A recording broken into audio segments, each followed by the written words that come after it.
इसके बाद है हमारा इसका आखिरी अध्याय इकाई 8वां। कौन सा चैप्टर है? तो चैप्टर है प्रेस, संस्कृति एवं राष्ट्रवाद। तो इसके क्वेश्चंस को हल करेंगे, लेकिन उससे पहले आपको करना ये है कि इसके पहले जो चैप्टर्स अपलोड किए जा चुके हैं 1 से 7 तक के क्वेश्चंस को ऑलरेडी पहले आप उसको देख लीजिए और उसके बाद इस चैप्टर पे आइए, ठीक है। तो सबसे पहले देखिए इसका ऑब्जेक्टिव क्वेश्चन पहला क्या है। महात्मा गांधी ने किस पत्र का संपादन किया? तो इसका आंसर हो जाएगा यंग इंडिया। तो ये यंग इंडिया जो पत्रिका है, ये साप्ताहिक पत्रिका महात्मा गांधी द्वारा प्रकाशित किया जाता था, जिनके माध्यम से वो अपने विचारों और राष्ट्रवादी आंदोलन को बढ़ावा देते थे, उसे प्रसारित करते थे जनता में। तो इसका राइट आंसर हो जाएगा बी नंबर। दूसरा क्या है, किस पत्र ने रातों रात वर्नाकुलम प्रेस एक्ट से बचने के लिए अपनी भाषा बदल दी? तो सबसे पहले आप ये समझना होगा वर्नाकुलम प्रेस एक्ट क्या है। तो वर्नाकुलम प्रेस एक्ट ये 1878, ठीक है, ये पारित हुआ था और ये भारत में ब्रिटिश वायसराय जो लॉर्ड लिटिन द्वारा ये पारित किया गया एक्ट था। और इसका क्या उद्देश्य था? इसका उद्देश्य ये था कि भारतीय भाषाओं के जो समाचार पत्र है, जैसे बांग्ला हो गया, मराठी हो गया, गुजराती हो गया, उन पे कड़ा प्रतिबंध लगाना, क्योंकि वे जो समाचार पत्र होते थे वो जो अंग्रेज़ के खिलाफ़ जनता को और भड़काते थे, आंदोलन को और उकसाने का कार्य करते थे। इसलिए लॉर्ड लिटिन ने इस करने के लिए, इसके प्रभाव को नियंत्रण करने के लिए ये एक्ट पारित किया था। भारतीय समाचार पत्र यानी भारतीय भाषाओं, जो देसी भाषाएं हैं, उन्हीं पर यह प्रतिबंध लगाया जाता था। अंग्रेजी पर इसका कोई प्रतिबंध नहीं था, अंग्रेजी में आप छाप सकते हैं। तो यही बात जो है अमृत बाजार पत्रिका ने रातों रात जो अपनी उसकी भाषा थी लोकल, वो अंग्रेजी में कर ली, ठीक है। इसका क्या आंसर हो जाएगा? ऑप्शन नंबर सी हो जाएगा, यानी ग। तीसरा देखिए, 13वीं सदी में किसने ब्लॉक प्रिंटिंग के नमूने यूरोप में पहुंचाए?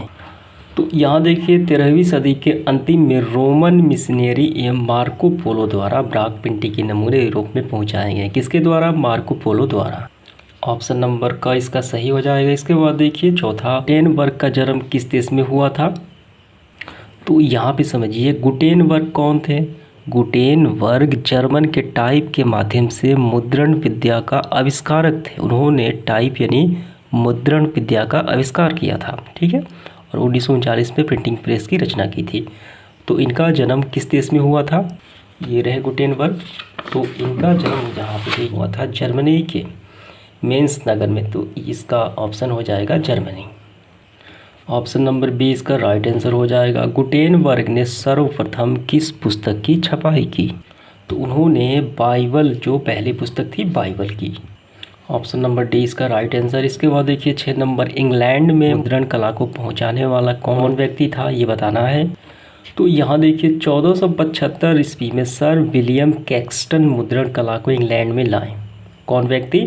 विलियम कैक्सटन, यानी ऑप्शन नंबर बी इसका राइट आंसर। इसके बाद देखिए 7वां, किसने कहा मुद्रण ईश्वर की दी हुई महानतम देन है, सबसे बड़ा तोहफा है?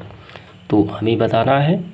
तो वो व्यक्ति थे लूथर, ठीक है, मार्टिन लूथर ने कहा इस मुद्रण जो है ईश्वर की दी हुई महानतम देन है और सबसे बड़ा तोहफा है। तो इसका option number B Martin Luther हो जाएगा।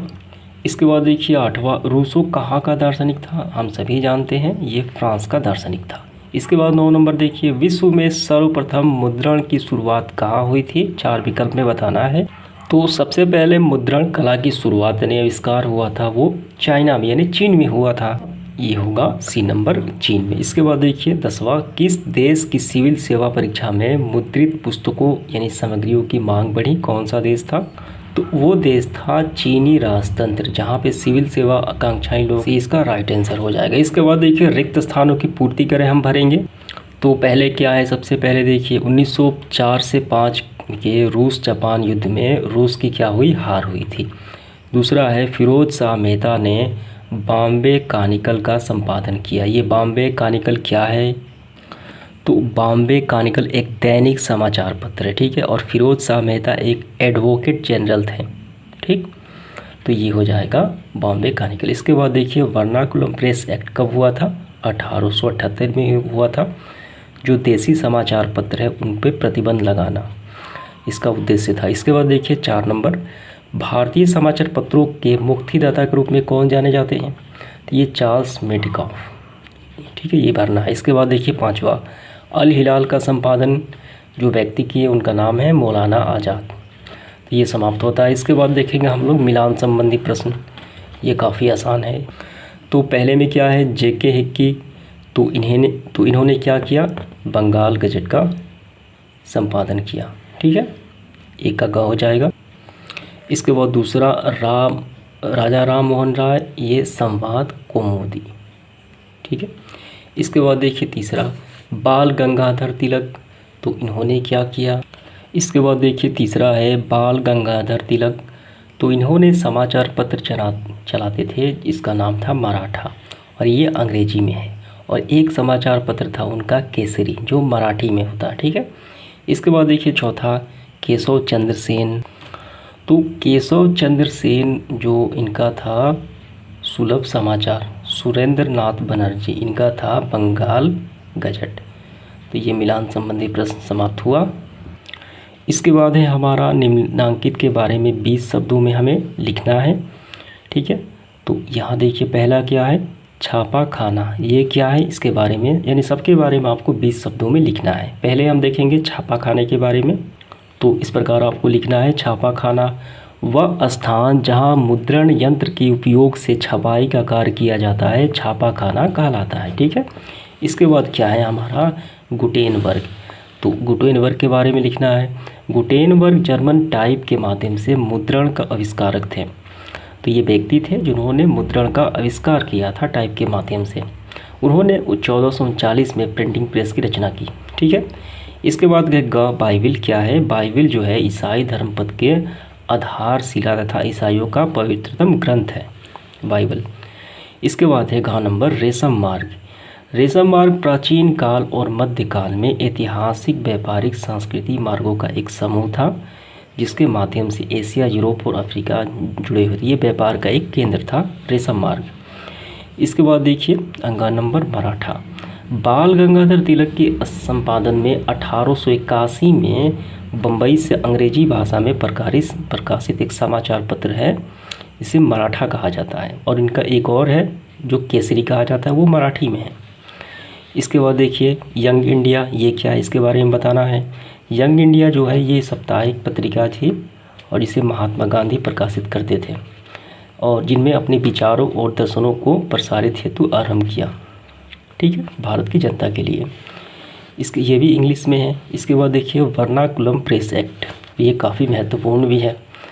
वर्नाकुलम प्रेस एक्ट जो है 1878 में ब्रिटिश के वायसराय लॉर्ड लिटिन द्वारा पारित एक्ट था और इसका क्या उद्देश्य था, भारतीय भाषाओं के जो समाचार पत्र होते थे, बंगाली, गुजराती, मराठी, इन सब का नियंत्रण करना, कड़ा नियंत्रण करना, क्योंकि ये जो समाचार पत्र थे ये अंग्रेज़ों के विरुद्ध कुछ ऐसे वक्तव्य छापते थे जिससे क्या हो जाता, आंदोलन और उग्र हो जाता था।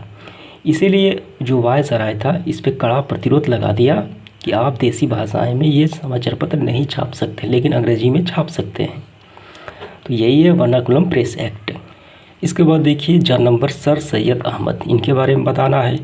सर सैयद अहमद खान जो थे हिंदुस्तानी शिक्षक और नेता थे जिन्होंने मुसलमानों के लिए आधुनिक शिक्षा की शुरुआत की तथा अलीगढ़ मुस्लिम विश्वविद्यालय की स्थापना की।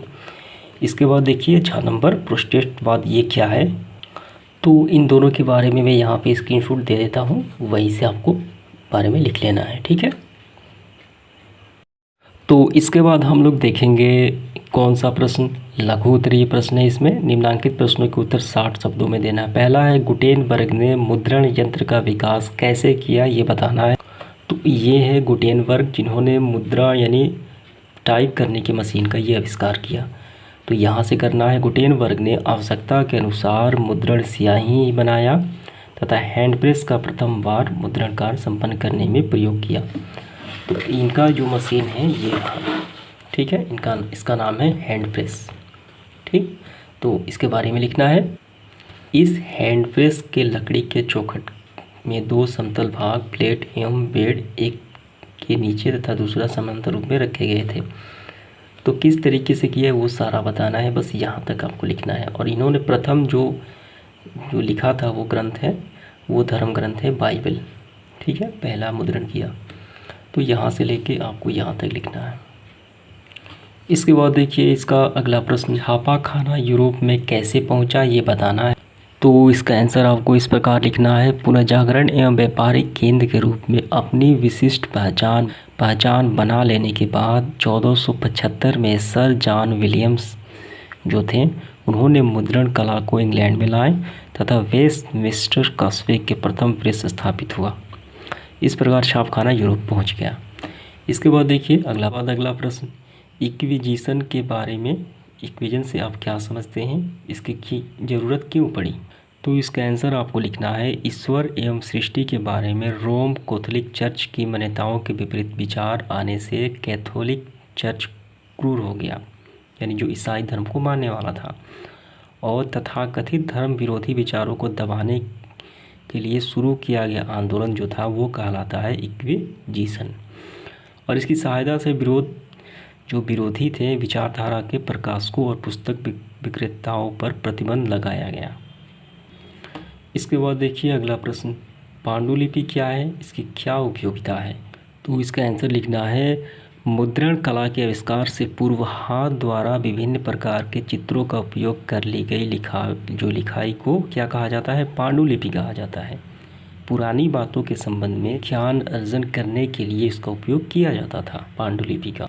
इसके बाद देखिए इसका आखिरी प्रश्न, लॉर्ड लिटिन ने राष्ट्रीय आंदोलन को गतिमान बनाया कैसे।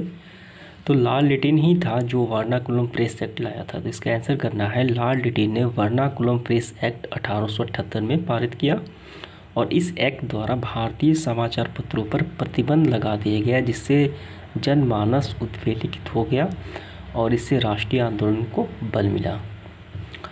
तो इस तरीके से ये सेशन समाप्त हो जाता है। ठीक है, धन्यवाद।